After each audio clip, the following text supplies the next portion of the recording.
Very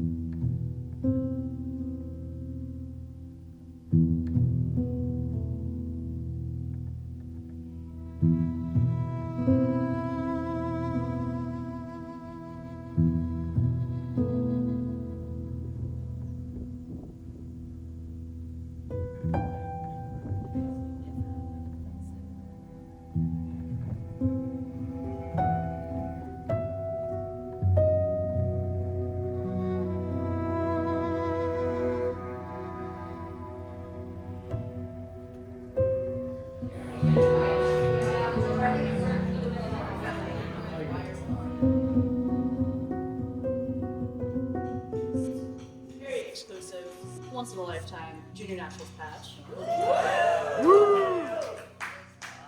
And we have some very special vows to take this morning. Vows? Yes. Vows and vows. I need you to raise your right hand, stand on one foot, and repeat after me. Oh, and also you have to jump up and down. I'll say your name. Amy. I say your name. Very funny. Promise to. Promise to. That's true. Pack out my trash. Like the trash. Stay on the trail. Stay on the trail. Love and respect nature. Love and respect nature. And always, always, always. And Always, always, always, always, always. Always, always, always. Always, always, always. Always, always, Always, always. always. Listen to Becca at the Gallon Hut. Listen to Becca at the Gale Head Hut. I missed the last. I did.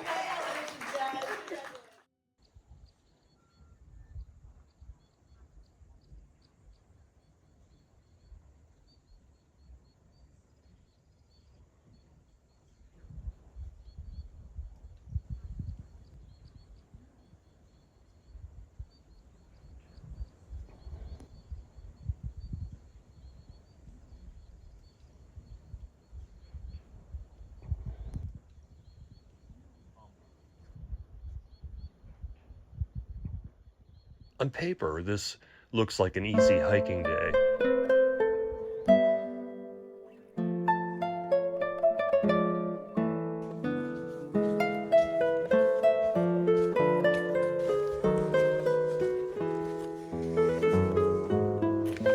I love the ridge between Galehead and Garfield, but it's deceptive. A lot of people look at a topo map and think that it's very flat. And actually there's a lot of up and down segments that don't register on the topo maps. Another chimney trail of rocks, boulders.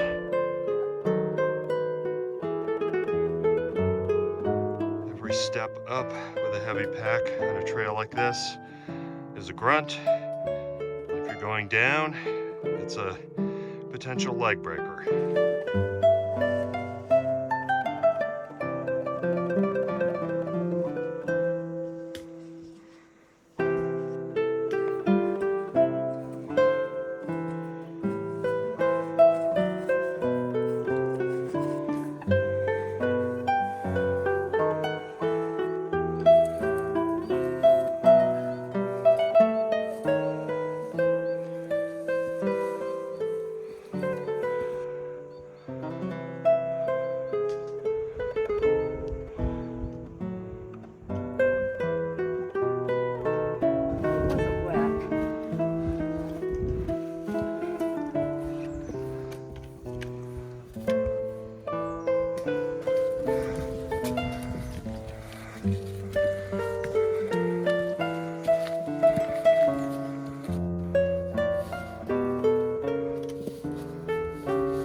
It's always nice getting to camp with plenty of time for housekeeping.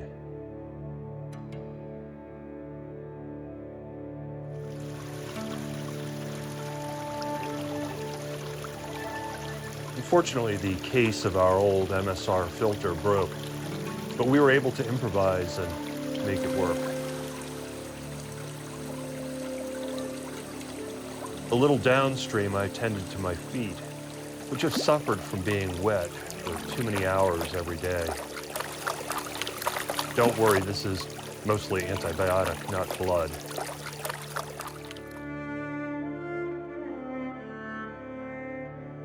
Some overnight rain is predicted, but not much. The shelter will be crowded with through hikers. We love them, but our tent will be more snug and private.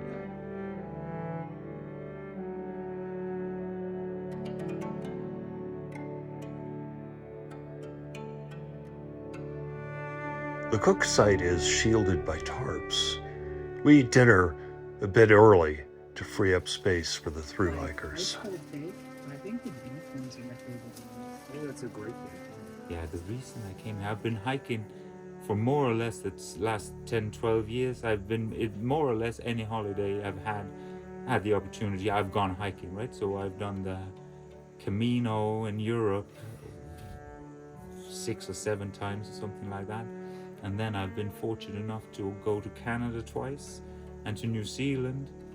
And yeah, so just hiking is, I really, really love it very, very much. And this is no different either, right? I would say I'm happy that I actually went to Canada before coming here, because I had an idea that this was not going to be a typical European flat, you know, trail, right? So I was a little bit prepared of what was to come, but I was not expecting it to be this rough, right? So it's been a fantastic challenge. A regular stint is 11 or 12 days out here at the campsite. And then we go back and we get 2 or 3 days off to take a shower, swim in the river, have some leisure time, And check then- our emails and stuff. And then you go back to Yep, then we come on back, resupply, pick up food, hike back in. Yep. fantastic. Yeah, it's a really interesting, it's kind of a time warp, Yeah. this schedule. Because what do you do during the day? Do you go for walks yourself, or do you? Oh yeah, it totally depends on the day. But besides checking in guests, we caretakers do a lot of composting work with the toilet. Yeah. Okay. That's our job security, they tell us. And it can take a lot of work. I mean, every day we pull out the collector bin from underneath the toilet, and we have a big heavy garden fork that we use to stir the material. And stirring it, we call it homogenizing. That helps to begin the process of composting the material. It incorporates some air. It also breaks down all the toilet paper and the poop, and it makes it into one homogeneous material. And that keeps things a little cleaner too. Keeps the smell down, and makes it easier to compost throughout the process. And once it starts to get really full, we have to sort of do some sculpting and push it to the side, make room for more material to come in. We call it an anti-cone, or maybe a horseshoe cone, where we have to pull the material aside and pack it into the edges of the container so that there's room for new poops to come in. That's a part of the working day. Yep. To homogenize. Yep, that's a big part of it. But we also do trail work, just light trail maintenance. We keep the corridor open. The trail should be 4 feet wide by 8 feet tall, so you can walk a piece of plywood through the trail. And we clear blowdowns and clear out drainages so that the trail doesn't wash out. And we also do some site maintenance, of course, putting up tarps, keeping the place clean, picking up trash, micro trash, and but lots of little things, this and that. Yeah. Fascinating. Yeah. Yeah. Yeah. It's a really neat job. These folks don't get paid enough.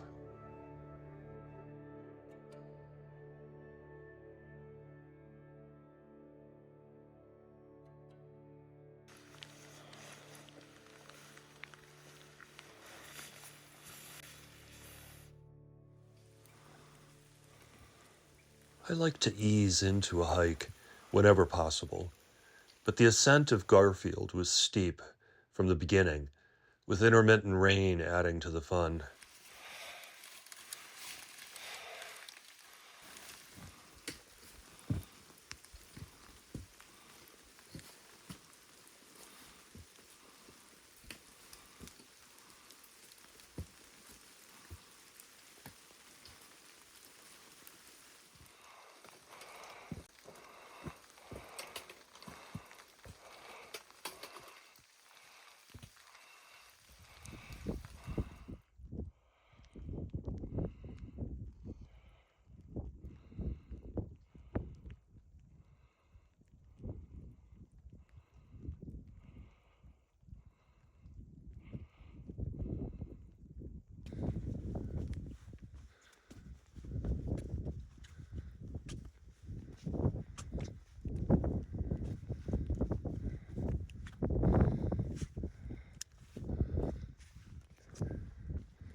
The foundation of a minimalist fire tower that operated in the 1940s and was, ironically, intentionally burned in the 1950s.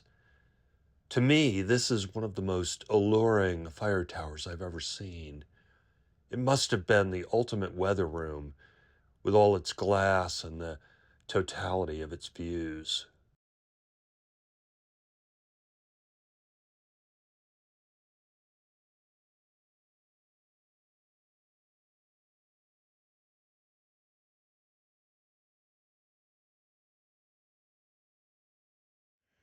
Moderately windy, raining a little more than a drizzle, I'd say. Moderate rain.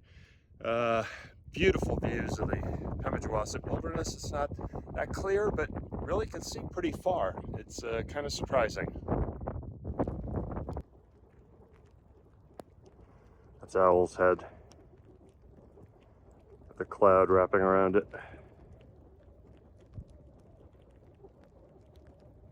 In my humid opinion, Mount Garfield is one of the prettiest summits in the White Mountains.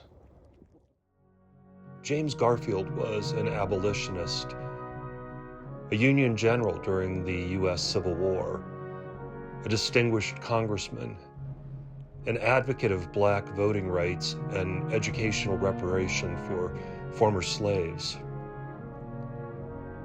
Elected president in 1881, Garfield was shot by a deranged man only 4 months into his term and died of complications 2 months later, the second shortest term of any president to date.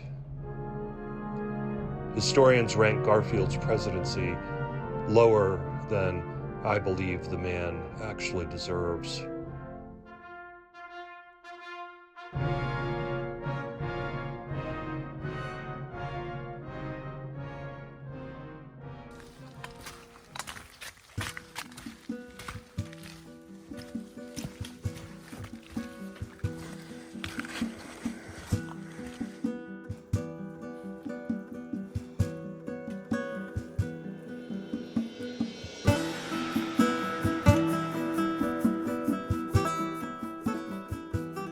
The earliest shelters in this region were located next to the shallow 1.5-acre Garfield Pond, but overuse devastated the area, and in 1971 the Forest Service moved the camp to the eastern side of the mountain.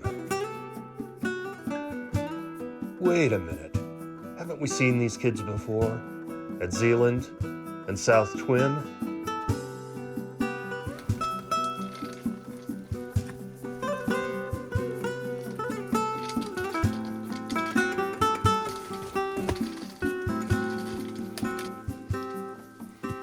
The weather on Lafayette Summit doesn't look too bad at the moment, at least from here.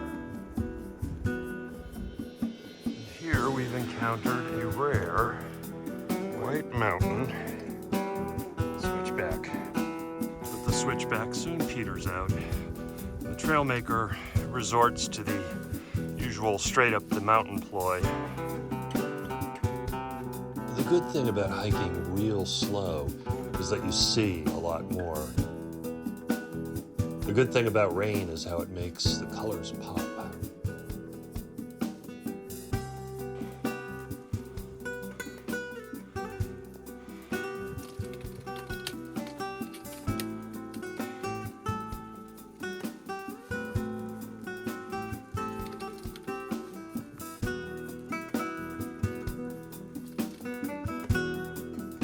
We are still in the forest zone. The trees are getting stunted and we're approaching the true alpine zone. It's drizzling just a little bit, not very much. I don't even have my rain gear on.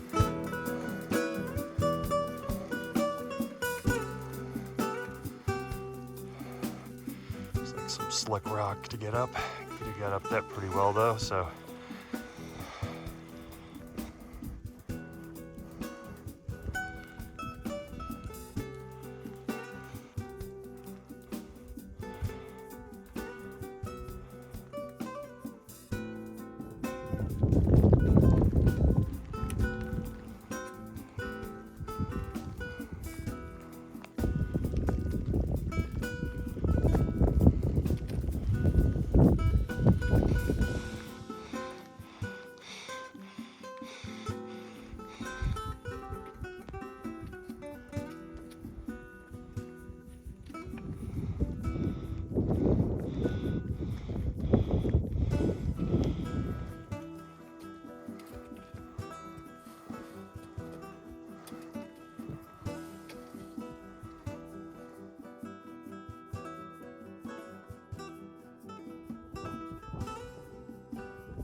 Who doesn't hope for expansive views upon reaching the summit? I'm not entirely contrarian on this point, but having no control over conditions, I'm inclined to simply relish the eerie aspects of clouds and fog.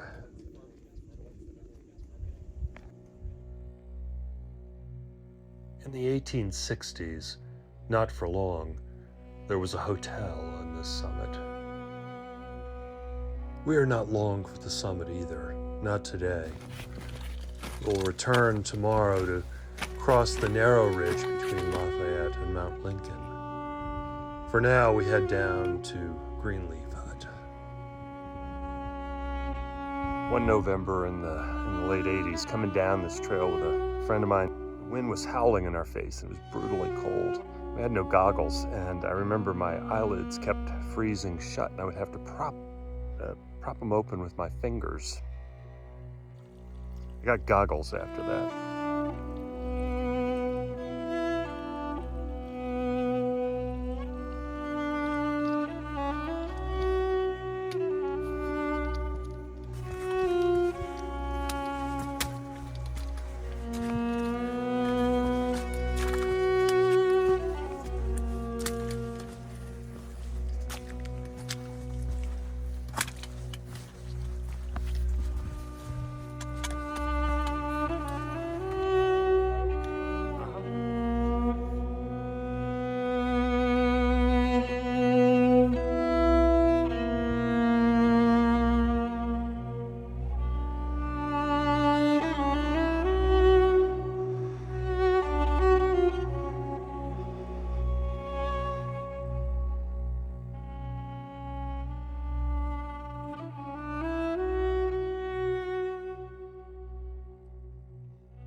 So it's a little heartbreaking to see what bad shape this ridge trail is in. This is a beautiful trail. I've been up here in more than 2 decades. When I was last here, the trail was pretty well contained within the rock walls that built around the trail. It was fairly narrow, and this was all vegetated along the sides. And now, 20 years later, people have been treading all over the vegetation. It's dead and desolate and a much less beautiful trail than it was before. If you come up here, please stay on the trail.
lovely summit of Mount Lincoln.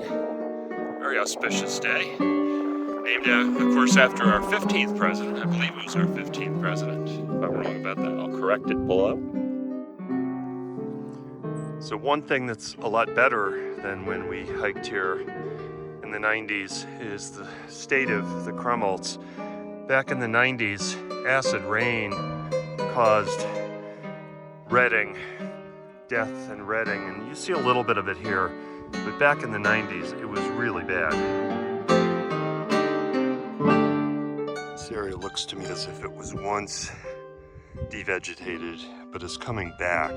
People are staying off of it. It's coming back.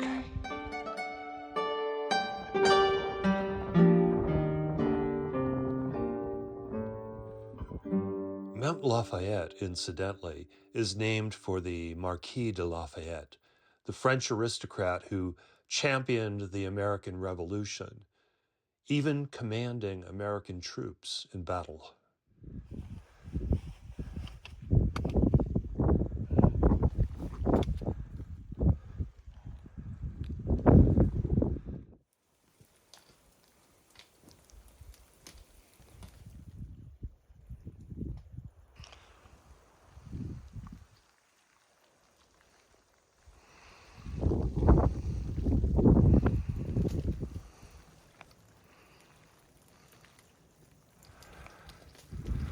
Home again, home again.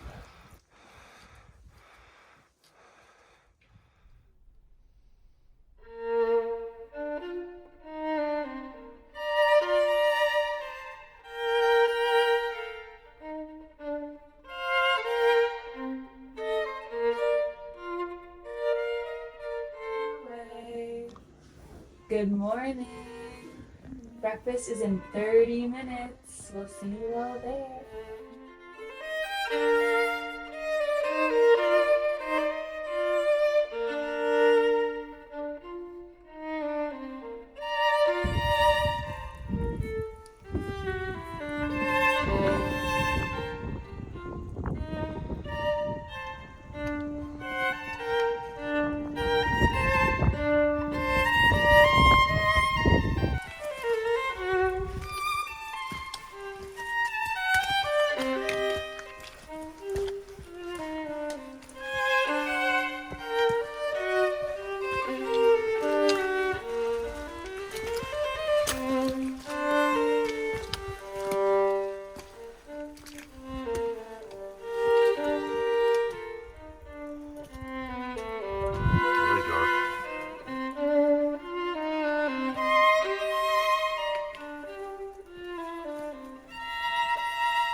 It is the wettest summer in New Hampshire since record keeping began in 1895.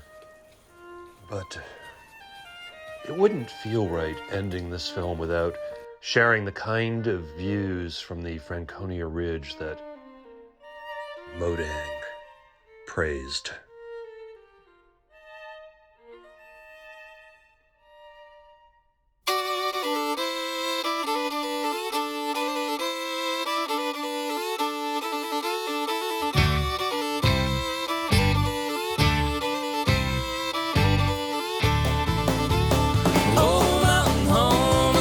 Shines upon you and your rugged peaks glow from heaven's light, where the razorbacks run free through the blooming dogwood trees and the coonskin hunters stalk the prairie night. Granddaddy came from the Tennessee hills with a post on his back and a $5 bill. Oh, mountain home, west of the river, got a job in the mine just to get through the winter. Ooh, mountain home. When that 5 o'clock whistle blew, the boys in the hills all knew it was time to drink homebrew on the front porch and pick Ozark mountain tunes, singing, "Roll mountain home, the Lord shines upon you, and your rugged peaks flow from heaven's light, where the razorbacks run free through the blooming dogwood trees, and the coonskin hunters stalk their prey at night." Shotgun house with a hard dirt floor, saved his money, bought the land next door. Whoa, whoa, mountain home. Planted his seeds with a rich dirt lay, then he prayed to the Lord through the sun and the rain. Whoa, whoa, mountain home. And then when the cotton plants grew, the boys in the fields all knew it was time to drink homebrew on the front porch and pick Ozark mountain tunes, singing, "Oh, mountain home, the Lord shines upon you, and your rugged peaks glow from heaven's light, where the razorbacks run free through the blooming dogwood trees, and the coonskin hunters stalk their prey at night."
"Oh, mountain home, the Lord shines upon you, and your rugged peaks glow from heaven's light, where the razorbacks run free through the blooming dogwood trees, and the coonskin hunters stalk their prey at night."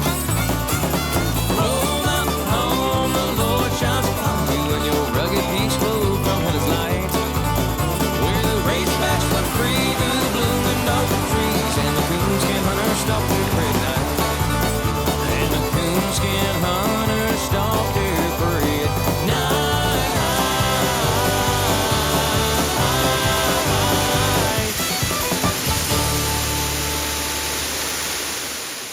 In August 1934, an avid photographer and Massachusetts politician, Gardner E. Campbell, hiked most of our 9-day route in reverse in the company of his sons. As I finish editing this film, it all feels like yesterday, like a brook.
Just walk on by and tell me your trail name. Stogie. Bob Ross.